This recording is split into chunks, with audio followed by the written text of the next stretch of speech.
కేటీఆర్పై కొండా సురేఖ చేసిన వ్యాఖ్యలు తీవ్రమైన దుమారాన్ని రేపుతున్నాయి. ఈ వ్యాఖ్యలు ఖచ్చితంగా చాలా అభ్యంతరకరం. ఆ వ్యాఖ్యల్ని మీకు మరోసారి చూపడం ఇష్టం లేక ఆ బయట ఇక్కడ ప్లే చేయడం లేదు. కానీ మీడియాలో, సోషల్ మీడియాలో విస్తృతంగా టీవీ ఛానల్స్లో ఆల్రెడీ చూపుతున్నారు. బహుశా మీరంతా చూసింటారు. నేను దాన్ని మరోసారి ఆ వ్యాఖ్యల్ని మల్టిప్లై చేయడం నాకు ఇష్టం లేదు కనుక నా ఛానల్లో, నా వీడియోలో ఆ బైట్స్ నేను ప్లే చేయడం లేదు. కానీ ఇందులో కేటీఆర్నే టార్గెట్ చేయడం కాదు, సినీ కుటుంబాలను కూడా తీసుకొచ్చి నటీనటుల విడాకులకు కూడా కేటీఆర్కు లింక్ పెట్టి సమంత, నాగ చైతన్య విడాకులకు అంశాన్ని కూడా తీసుకొచ్చి మాట్లాడారు. ఇంతకన్నా ఎక్కువ నేను వివరంగా దాన్ని రిపీట్ కూడా చేయలేను. బయటే చూపెట్టినప్పుడు రిపీట్ చేయడం ఇంకా కష్టం. బట్ ఏదైనా కొండా సురేఖ ఆవేదన చెందింది నిజం. గత 2 రోజులుగా ఈ వివాదం నడుస్తోంది. ఆమెను ట్రోల్ చేస్తూ బీఆర్ఎస్కు అభిమానులు, బీఆర్ఎస్ మద్దతుదారులు చాలా అభ్యంతరకరంగా, సంస్కారహీనంగా ఆమె పైన కామెంట్ చేశారు. ఒక పబ్లిక్ ఫంక్షన్లో బీజేపీ ఎంపీ, ఒక గౌరవప్రదమైన ఎంపీ ఒక అభినందనపూర్వకంగా దండ వేస్తే దానికి దుర్మార్గపు భాష్యాలు పలకడం ఎట్టి పరిస్థితుల్లో యాక్సెప్టబుల్ కాదు. అది సంస్కారం అనిపించుకోదు.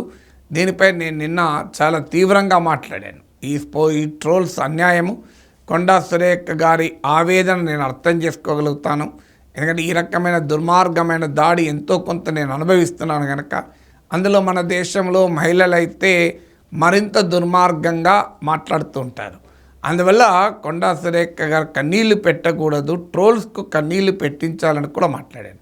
కానీ ఇవాళకి వచ్చే వరకు కేటీఆర్ పైన ఆమె ఇంత అన్యాయంగా, ఎలాంటి ఆధారాలు లేకుండా ఇది ఓపెన్ రహస్యము అంటూ వ్యాఖ్యానించారు. ఇక్కడ అర్థం చేసుకోవాల్సిన, ఆమెకు రాజకీయ ప్రత్యర్థి కేటీఆర్, కానీ నాగార్జున కుటుంబం రాజకీయ ప్రత్యర్థి కాదు.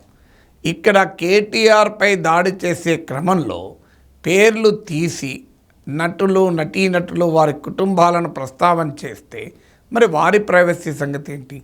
రాజకీయాలకే సంబంధం లేని సమంతను ఇందులో తీసుకురావడం, తోటి మహిళను, మరి కొండా సురేఖ గారికి కూడా భావ్యమవుతుందా అది? సో కొండా సురేఖ గారి పైన అన్యాయంగా మాట్లాడితే మా లాంటి వాళ్ళందరము రియాక్ట్ అయ్యాం. ఇది పద్ధతి కాదు. ఎట్టి పరిస్థితుల్లో ఈ సంస్కారం అనిపించుకోదు. ఈవెన్ ఇంకో మాట కూడా అన్నాను, కేటీఆర్ ఈ వ్యాఖ్యలు చేయించాడని ఆమె ఆరోపిస్తుంది. కానీ నేను ఆరోపణ జోలికి వెళ్ళలేను. కానీ కేటీఆర్ పైన కూడా ఒక బాధ్యత ఉంటుంది. ఇలాంటి వ్యాఖ్యలు చేయకూడదు అని తమ అభిమానులకు, తమ అనుచరులకు, తమ ఫాలోవర్స్కు, పార్టీ శ్రేణులకు నాయకుడిగా పిలిపివ్వాలని కూడా వ్యాఖ్యానించాను నిన్న.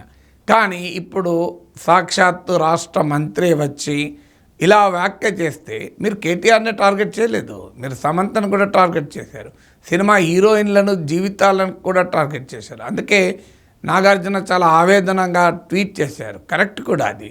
మీరు రాజకీయాలకు సంబంధం లేని సినీ ప్రముఖుల కుటుంబాలను ఇందులోకి ఎందుకు లాగుతున్నారో అని ఆయన చాలా ఆవేదనగా ట్వీట్ చేశాడు. ఆయన ఆవేదన మనం అర్థం చేసుకోవచ్చు. అలాగే ప్రకాష్ రావు ట్వీట్ చేశారు, రాజకీయాలు ఈ స్థాయికి ఎందుకు దిగజారాయని.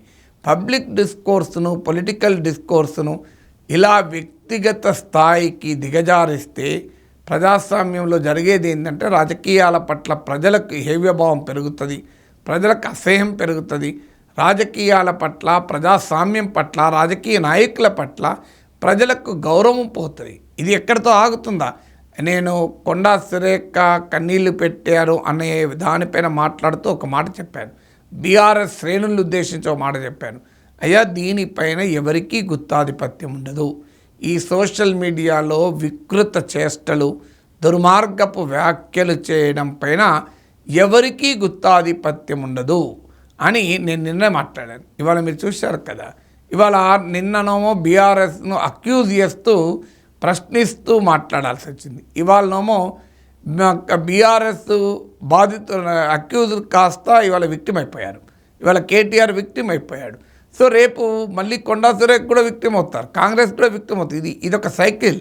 ఇది ఎవరి గుత్తాధిపత్యం ఉంటుంది? మరి ఇలా అందరు రాజకీయ నాయకులు ఒకరి మీద ఒకరు బురద తల్లుకొని బురద కడుక్కుంటుంటే జరిగేది ఏంటి? రాజకీయాలు కంపు కొడతాయి.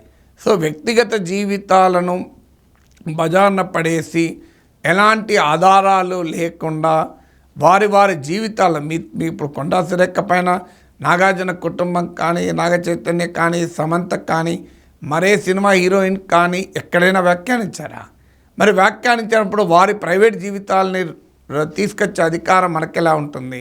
వారిద్దరు ఎందుకు విడాకులు తీసుకున్నారో కామెంట్ చేసే హక్కు మనకు ఉంటుందా? వారిద్దరు ఎందుకు విడాకులు తీసుకున్నారో వాళ్ళు వివరణించుకున్నారు, వాళ్ళ ఫ్యాన్స్కి వివరణించుకున్నారు. అది మనకు సంబంధించిన అంశమే కాదు, ప్రైవేట్ లైఫ్. అది ప్రైవేట్ లైఫ్లో వారి మధ్య ఉండే మనస్పర్ధలు మనకే సంబంధం.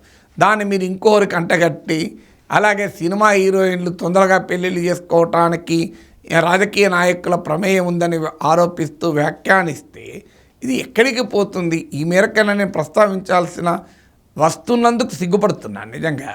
వాస్తవంగా పేర్లు తీసి ప్రస్తావించడం కూడా నాకు ఇష్టం లేదు. చాలా సంయమనంతో, చాలా ఆవేదనతో ప్రస్తావించాల్సి వస్తుంది. ఎందుకంటే దీన్ని ఖండించడం అనేది పబ్లిక్ ఇంట్రెస్ట్ కనుక కొంత ఆ కాంటెక్స్ట్ అర్థమయ్యడానికి ఆ మేరకైనా ప్రస్తావించాల్సి వస్తుంది.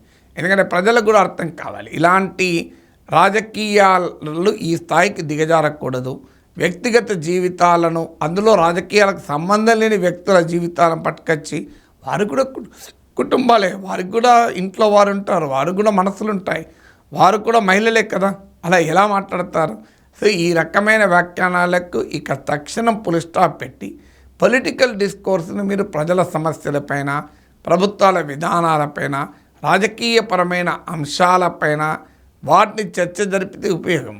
ఇలా సమాజానికి నాయకులు ఈ రకమైన డిస్కోర్స్ను సూచిస్తే, ఈ రకమైన డిస్కోర్స్ను మీరు సమాజానికి ఆదర్శంగా ముందు పెడితే సమాజం ఎటువైపు పోతుంది? నాయకులు ప్రజల్ని ఎటువైపు తీసుకెళ్తారన్న ప్రశ్న కూడా వస్తుంది కదా. ఇప్పుడు ఎక్కడ ఆగుతుంది ఇది? మరి దీనికి ఖచ్చితంగా ప్రతిస్పందనగా అటువైపు నుంచి అభ్యంతరకరంగా మాట్లాడతారు. ఇలా ఒకరిపైన ఒకరు అత్యంత హేయమైన రీతిలో మాట్లాడుకోవడాన్ని అంగీకరిద్దామా? అందువల్ల కేటీఆర్ పైన ఇలాంటి వ్యాఖ్యలు, కేటీఆర్ పైన కాదు, కొండా సురేఖ పైన అలాంటి ట్రోల్స్ తప్పు. కేటీఆర్ పైన కొండా సురేఖ గారు ఇలా మాట్లాడడం కూడా తప్పే. అందువల్ల రాజకీయాల్లో హుందాతనం ఉండాలి, పబ్లిక్ డిస్కోర్స్లో ఆ హుందాతనం ఉండాలి, ప్రైవేట్ లైఫ్లో కూడా హుందాతనం ఉండాలి, అందులో పబ్లిక్ డిస్కోర్స్లో ఇంకా ఎక్కువ హుందాతనం ఉండాలి. అందువల్ల తాను ఎలా అయితే నష్టపోయారో అని ఒకవైపు చెప్తూ, తాను మహిళను తనపై ఈ రకంగా ట్రోల్ చేయడం అన్యాయమని ఆమె కన్నీళ్ళు పెట్టుకున్నారు. ఇలా మరి ఆమె కూడా ఇంకో మహిళ పైన కదా కామెంట్ చేసింది. అల్టిమేట్గా అది కేటీఆర్ పైన కామెంట్ అయితే ఆ మహిళపై కూడా కామెంటే కదా, మరి ఆమె కూడా కన్నీళ్ళు పెట్టుకోవచ్చు కదా. సో ఇది న్యాయమా? ఇది ఏ రకమైన స్థాయికి వెళ్తుందన్నదే నా ఆవేదన.